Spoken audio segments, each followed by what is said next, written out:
जय हिंद साथियों, the such में स्वागत है। मध्य प्रदेश के बुरहानपुर जिले में एक परिवार ऐसा है जो 8 पीढ़ियों से करीबन 400 साल से आयुर्वेदा में लगातार जनता की सेवा कर रहा है। देखिए क्या कहा डॉक्टर फूलवाला हकीम ने आयुर्वेदा के बारे में द सच पर।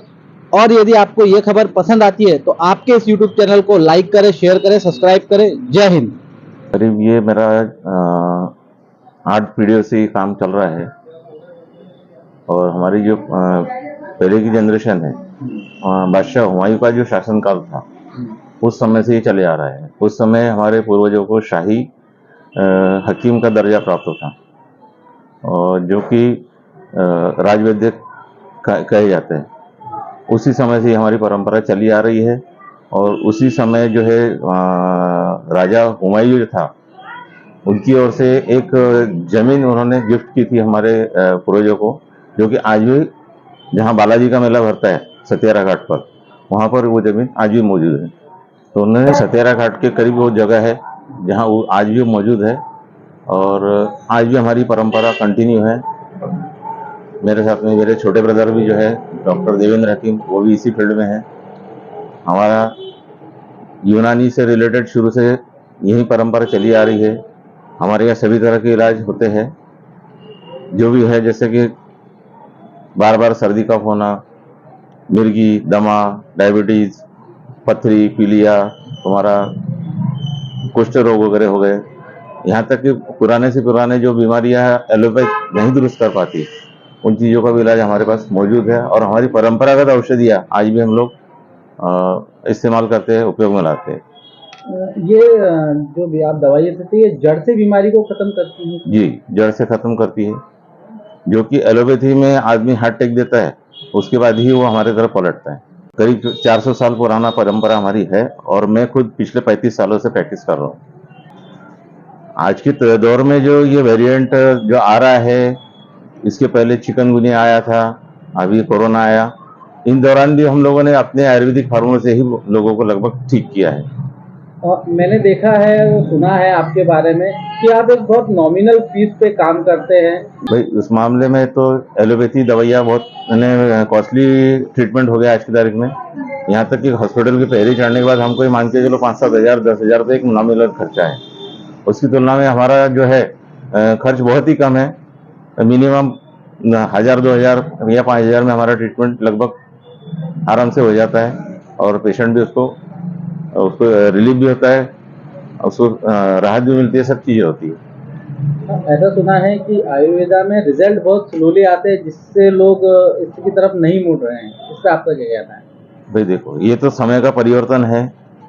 एक दौर था कि जो आयुर्वेद को बहुत ज्यादा लोग एक्सेप्ट करते थे। आज का दौर है, बीच का दौर ये गया कि एलोपैथी पे ज्यादा लोगों का कंसंट्रेशन बढ़ा, क्योंकि उसमें उन लोगों ने नई नई रिसर्च और नई नई चीजें फार्मूले सामने लाए। जबकि आयुर्वेद ऐसा है, सनातन है, शुरू से चला आ रहा है। आज भी वैसे ही है जैसे पहले था। बस इतना है कि बीच में लोगों का विश्वास कम हो गया था, आज फिर उसमें विश्वास बढ़ रहा है। इसमें एक से महंगे भी फार्मूले हैं, जो स्वर्ण युक्त होते हैं। जितने भी हीरे जवाहरात जो रत्न होते हैं, उनके जो भस्म होते हैं, यहाँ तक कि कैंसर तक के इलाज भी, किडनी से संबंधित इलाज भी, जो भी है, सब इलाज इसमें होते हैं। बस इतना है कि आपको पेशेंस रखना पड़ता है। पेशेंस रखोगे, धीरज रखोगे, तो ट्रीटमेंट पूरा होगा। भाई देखो, एलोपैथी में आपको इंस्टेंट तो दिखता है, लेकिन उसके साइड इफेक्ट बहुत है। मेरी उससे कोई पर्सनली दुश्मनी नहीं, लेकिन जो भी एंटीबायोटिक और जो हाईफाई इन लोगों के फार्मुलेशन होते हैं, वो कहीं ना कहीं बॉडी पे किसी न किसी प्रकार से कोई नुकसान भी छोड़ जाते हैं। फायदा तो करते हैं, लेकिन नुकसान भी छोड़ते हैं। तो इसके लिए थोड़ा सा धीरज रख के यदि आप उसको आयुर्वेद को फॉलो करो, उस पर विश्वास करके फॉलो करो, तो आयुर्वेद में भी बहुत सारी चीजें हैं।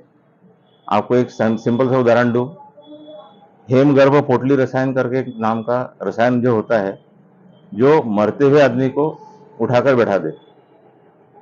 बस उसका प्रमाण भी बिल्कुल रत्ती प्रमाण होता है। उसको आप दो, मरणासन अवस्था में पहुंचा हुआ व्यक्ति भी कुछ समय के लिए उसको वापिस वो अपने हरकत में आ जाता है। आपका नाम? डॉक्टर राजेश पुलवाला हकीम। अमूल जी बताएं, बच्ची को क्या तकलीफ थी और आपने क्या ट्रीटमेंट कराया? इसको 3-4 दिन से लगातार सर्दी खांसी की बहुत ज़्यादा समस्या थी, और हमको ऐसा लग रहा था कि बहुत ज़्यादा मात्रा में कफ बढ़ गया हुआ है। तो फिर मेरे वाइफ ने सजेशन दिया कि अपन आयुर्वेदिक ट्रीटमेंट ही करते। फिर हम फुलवाला हकीम के वहाँ गए और वहाँ से जो भी उनकी आयुर्वेदिक दवाई थी वो हमने 2 टक पिलाया इसको, और हमको उसी 2 टक में फ़ायदा दिखने लग गया था। आपका नाम? अमूल भगत। जी नमस्कार। मैं डॉक्टर देवेंद्र हकीम। मैं महर्षि आयुर्वेद क्लिनिक है मेरा यहाँ फव्वारा चौक में। मैं पिछले 15 सालों से प्रैक्टिस कर रहा हूँ। मैंने अपनी सेवाएं जो है मेट्रो सिटीज़ में भी की है, इंटीरियर एरियाज़ में भी की है, प्लस गवर्नमेंट में भी की है। पर जो मेरा अनुभव है, ये अनुभव इस तरह से रहा कि मेरे पास में जो नंबर ऑफ़ पेशेंट है, ये सभी जो ट्रीटमेंट के लिए आते हैं, मोस्ट ऑफ ऑल मेरे पास में जो पेशेंट आते हैं वो सभी लोग क्रोनिक डिसीज लेकर आते हैं। मतलब ऑलमोस्ट सभी तरह से ट्रीटमेंट कर चुके रहते हैं, थके हारे रहते हैं, परेशान हो जाते हैं कि हम लोगों का ट्रीटमेंट एलोपैथी में कहीं से कहीं तक नहीं हो पा रहा है। तो ऐसी कंडीशंस में जब पेशेंट हमारे पास में आता है तो हम लोग उसको पूरी तरह से क्योर करने की पूरी कोशिश करते हैं और हम लोगों को रिजल्ट भी मिलता है।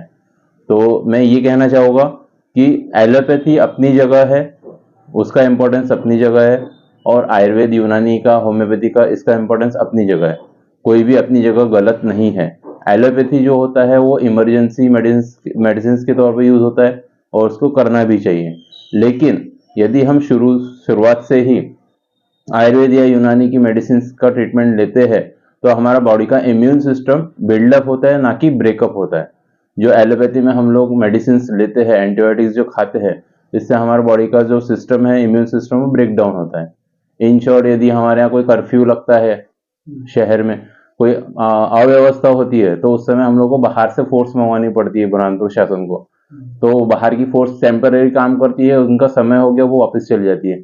उसी तरह से एलोपैथी भी काम करती है हमारे शरीर के ऊपर। ये सिर्फ इमरजेंसी के लिए ही यूज किया जाता है। लेकिन यदि इसको हम लोग अपने बॉडी को, इम्यून सिस्टम को बढ़ाना चाहते हैं तो आयुर्वेद, यूनानी, होम्योपैथी, जो आयुष की पैथी है, उससे ट्रीटमेंट करें तो ज़्यादा बेहतर रहेगा। तो मैं सभी लोगों से ये कहना चाहूँगा कि सभी पैथी अपनी जगह सही है।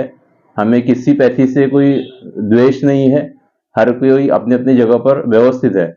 लेकिन यदि हम अपने शरीर को स्वस्थ रखना चाहते हैं तो बेहतर ऑप्शन यही होगा कि हम आयुष थेरेपी जो है हमारी, जिसमें आयुर्वेद, यूनानी, होम्योपैथी और नेचुरोपैथी ये चीज़ें आती है, इससे हमारा शरीर जो है इसका बिल्डअप होगा, इम्यून सिस्टम। और यदि आपका शरीर का इम्यून सिस्टम सही है तो आप सिर्फ 2 दिन की दवाई से भी सही हो सकते हैं। लेकिन यदि आप एलोपैथी ट्रीटमेंट लेते हो और उसके समय आपके शरीर में जो कॉम्प्लिकेशंस आती है उसको दूर करने के लिए आयुर्वेद को समय लगता है। इसलिए लोग कहते हैं कि आयुर्वेद में ट्रीटमेंट होता तो है लेकिन उसको समय लगता है, लेकिन ऐसा बिल्कुल नहीं है। आयुर्वेद में भी इमरजेंसी मेडिसिन है, लेकिन सिर्फ ज़रूरत है हमारी समझदारी की। यदि हम इस चीज़ को समझेंगे तो हम लोगों को वाकई में आगे चल के हमारा देश जो है इस पैथी के लिए जाना जाएगा और जाना जाता है। और जहाँ तक मेरा ख्याल है कि मोदी जी जो है इस चीज़ के लिए अथक प्रयास कर रहे हैं कि आयुष को हमारा इंडिया का नंबर 1 पैथी में शामिल किया जा सके। तो मैं सभी से अनुरोध करना चाहूँगा कि सभी लोग जो है अपनी जो परंपरा है, सांस्कृतिक परंपरा है, जो आयुर्वेद है, उसकी शरण में रहे और उसके द्वारा अपना ट्रीटमेंट करें और अपना शरीर स्वस्थ बनाए रखे। ठीक, मैं डॉक्टर देवेंद्र हकीम। आपसे यदि मिलना हो तो आपका एड्रेस? जी, मेरा क्लिनिक महर्षि आयुर्वेद क्लिनिक है। मैं फव्वारा चौक में मेरा क्लिनिक है, गांधी कॉम्प्लेक्स में, किताब घर के बाजू में।